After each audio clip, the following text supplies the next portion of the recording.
Би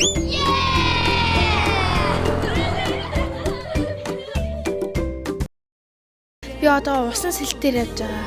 Тамирчин болох юм л таа. Цагшчин. Би бүжигчин болох юм гэдэг. Би там болоод онгоцны нэвтрүүлэгч болохыг хүсдэг. Ирээдүйд ямар хүсдэг? Шадарчин. Зургийн багш болохыг. Би бол сэтгүүлч болох юм гэдэг.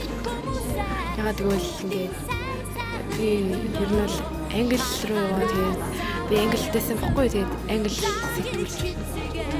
Гэсэн төр мөрөдөл болохоор IT инженер болох. Тэгээ одоо багасаа оюун ухааны янз бүрийн юмуудыг туршиж тэгээ янз бүрийн тийм тэмцээний уралдаанд орж байгаа. Бага ангийн багш. Би том болоод нөгөө эмч болно.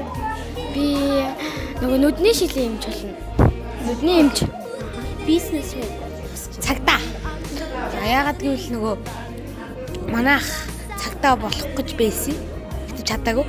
Би хүслийг нь гүйцэтгэж бас хийж байгаа.